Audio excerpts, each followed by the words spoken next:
Hey there, my name is KOKOStern, and this is the third part of my Baldur's Gate Enhanced Edition tutorials.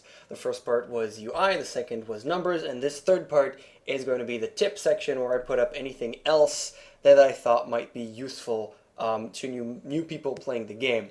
Now, this section is just a couple of tips over here and there that you might understand as you play the game, but knowing them initially will just help you out without too much taking away the experience or finding them out. So if you want to completely, just completely start off on your own, discover everything, go ahead and ignore this part and don't watch it. But if you want a little bit of boost of information, again, no serious spoilers or anything, then this might be good for you. So before I actually start with all the tip section, when you do start this game, I recommend that you play on your own. Just play through the game, do whatever you come across, and just play the game and finish it. Now, the second time you start up the game, if you really enjoyed it, the second time is the really time I suggest you go online and maybe check out a walkthrough, because there is a ton of things in this game. It is huge, and there's so many things that you can do, and so many different companions that you'd want to play the game again and maybe look at a walkthrough that'll tell you everything you can do in a specific area. So if you're going to check out a walkthrough, if you are playing this for the second or third time or whatnot, I recommend D. Simpson's guide on GameFAQs.com. Just search D. Simpson Baldur's Gate GameFAQs. The guy, his Baldur's Gate 2 walkthrough has pretty much been my Bible for Baldur's Gate 2. There's so much information there. And that is the walkthrough I recommend if you're going to use a walkthrough. Again, the first time, you really shouldn't. I believe you should just play the game and discover everything on your own. So, tips. First thing we're going to talk about is the map. So I have the game here, and the map is square-shaped, and we're actually going to look at on the bigger map, and we can see that we have areas that are unexplored yet, and we can't just go to them. And there's nothing here, and there's nothing here. So when you reach the edges of a map, and again, there's 4 edges of a map because maps are square-shaped, so there's north, south, east, and west. And the cursor changes into area transition. So if I'm going to go to the right side here, we see that this area that doesn't have a name pops up, and I can now reach it. Now I'm going to quick load. I'm going to go to the bottom. And if you look at the bottom, High Hedge comes up, but not the other one. Essentially what this means is that whenever you're in a map, you want to make sure before you leave that map that you explore in all 4 directions, at least if it's possible. Not all maps allow you to go in all 4 directions, but you want to explore at least once. Just come up to it, press it, and then you get the option, and then you can go back and go in whatever direction that you want. But as long as you explore the option, at least once, that thing will be open to you. So in a map, go in all directions and get out in that way. Second item on the list. If I will travel a lot, I will get fatigued. So your characters can go on forever, and after 24 hours in game, which are 2 hours in real time, they get tired. And as they get tired, you'll see an icon that says they fatigue, and they'll say, "Oh, I think I should go to sleep," or something like that. And the more they are fatigued, the more you wait before resting while your characters are fatigued, the bigger the minuses they'll get. They'll start really sucking. And if you travel all over the place without resting and you get into a fight, they will have -10 to everything, and they'll just lose very quickly. So if your characters are tired, don't wait too long and rest. It's really important. Now, we did talk about reputation in the records tab, and a thing that I want to say about reputation is that you can go to any church. There are churches and clerics, and talk to the head cleric guy, and you can donate money. And when you donate money, your reputation goes up after some point.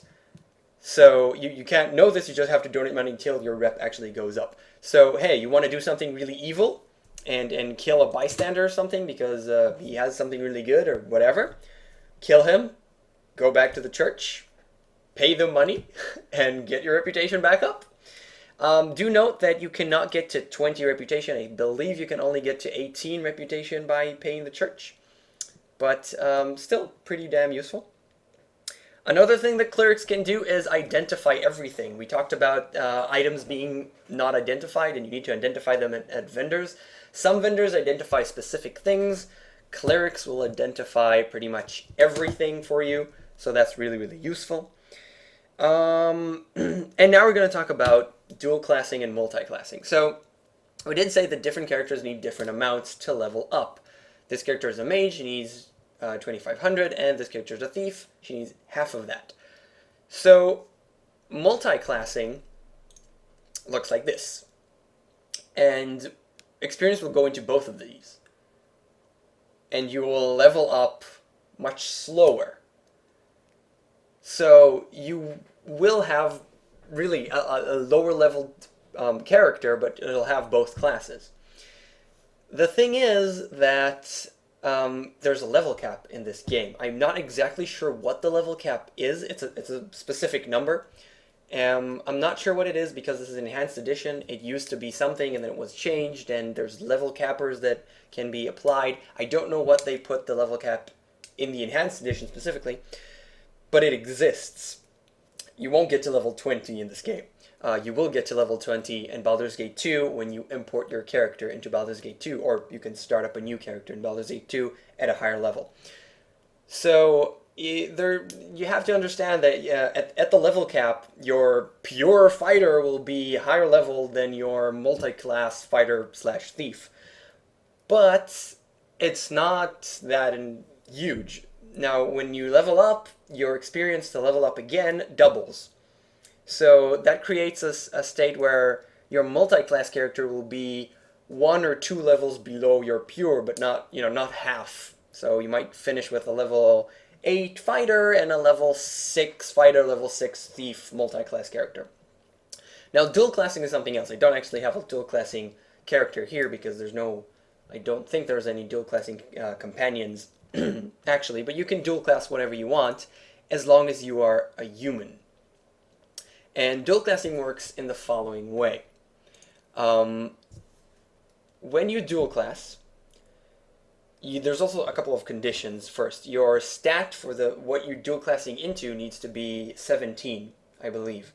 That means that a thief, which dexterity is its prime stat, and if I want Imoen to become, which is a thief, to become a mage, he needs to have 17 intelligence. So in this case, it works. And dual classing works the following way. You start out being whatever you are. Imoen is thief. Let's say I stop being a thief at level 3. And at level 3, I level up to level 3, and then I decide, fuck it, I want to be a mage. So I dual class into a mage, and then I stop being a thief. I stop gaining experience as a thief, and I get experience only as a mage. Now, when you just did the dual classing, you'll be a level 1 mage and a level 3 thief in this case. And you won't be able to use your original class abilities. That means that I will not be able to pickpocket or stain shadows or pick locks because my thief abilities are cancelled out. Only when your new class, in this case a mage, goes above the level of your original class, so in this case I'll be a level 3 mage, and I'll get to a level 3 mage, only then my thief abilities will be unlocked again and I can use them again. So in terms of a level cap, you have to think about this because if you dual class at level 7 and then you from a thief to a mage, and then the mage won't actually make it to level 7, then you will never be able to use your thief skills in this game, which is not a good thing. So you have to plan ahead in those cases, and I wouldn't recommend holding on too long. About level 5 or 6 in most cases, you really have to dual class before you won't be able to make it. I believe, again, the level cap, not exactly sure what it is. So I'll give you a good example of actually doing this. Going for a fighter, again, only humans can dual class. Going for a fighter, a human fighter, and at level, let's say level 5, you dual class into a mage. So a mage can't use heavy armor and all those things, So instead of just being a fighter, I'll choose a Kensai. Now, a Kensai can't use any armor, but deals a lot of damage. He gets tons of cool bonuses for his hit points and damage, to attack and damage. So once I pass the level of the Kensai with the Mage, I'll have Mage spells, and I'll be able to use my abilities, my Kensai abilities, and deal a lot of damage. So that is pretty much the ultimate battle mage, if you will. And that's really cool. So that's just one example of what you can do with dual classing. And as the level cap gets bigger in Baldur's Gate 2, dual classing makes for some really cool possibilities. But again, we're just talking about Enhanced Edition. So that's dual classing and multi-classing. That's a lot of theory crafting there, and better left to people who are more experienced in this. Containers. The next thing is containers on the list. If you find a container, get it. Buy it, kill for it, anything. Any container that you may find is super useful. If you find a scroll case, you can carry a ton of scrolls in there. I don't actually have a container because it just started, but if you find a gem bag, you can hold gems and rings and amulets in there, and if you have a thief like Imo and you want to steal a lot, your inventory will be full so quickly. Gem bags are super useful. Potion cases, you can put all of your potions in there, and just a ton of potions in the game. If you find a container, do anything you can in order to get it and hold on to it. They're so useful. They're so useful because in one inventory space, you use a ton. Next thing is mage fights. So we talked about mages. When they cast a spell, it takes time. And when you start fighting a mage, he'll immediately start casting a spell. And a good way to screw with him is to use your own mages and cast spells. Well, obviously you want to attack him. Everybody should attack the mage so he'll die quickly, because spells can be very problematic in most cases. But what you want to do is, what I do in most cases, is always have Magic Missile ready. Magic Missile is a level 1 mage spell, and it will always hit. It doesn't do a lot of damage, but it will always hit. And when mages cast spells, and while they're casting, if you deal damage to them, they might get disrupted, and the spell will stop. And the spell is wasted, because they already started casting it. So, you start a fight with a mage, you immediately cast Magic Missile on him, and you'll probably disrupt him, and the fight will become so much easier, because the first spell that mages usually cast is some kind of defensive spell that makes it hard to kill them. So if you interrupt even that, and then you focus them, they'll die very quickly, and you won't have to deal with an annoying mage. So that's mage fights.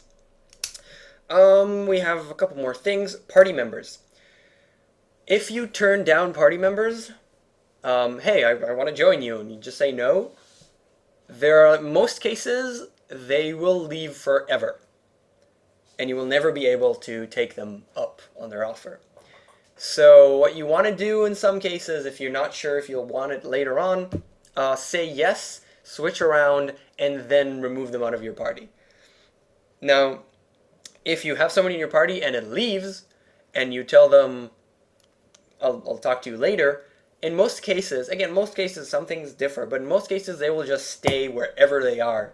They will stay on that map at that location forever, mostly, and then you can always come back and pick them up. Now, note that whenever you pick someone up, he will usually be at your level, maybe a level below, maybe a level above, depending on all kinds of variables that you have no control over.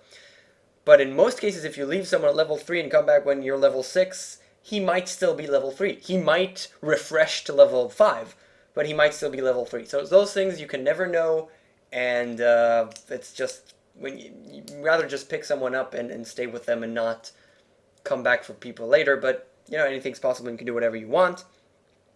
And one more thing about party members. If you put them in your group and they ask you to do something, like let's go to that location, let's go kill that location or that person, it's in your best interest to do it as fast as you can, because they will nag you about it, and then they'll eventually, you're not doing what I asked, bye, and they'll just leave. So make sure you do what they ask for. Other than that, I believe there is nothing more that I would like to say. Baldur's Gate is an amazing game. You should totally play it. I hope that these tutorials have been helpful and will make your experience better. I personally learned English from these games because they're just like reading a really, really, really large book. And I'm gonna kill random monsters now. So see ya. I hope again that this has been helpful. And I'll see you next time on whatever tutorial that I decide to do. Bye bye.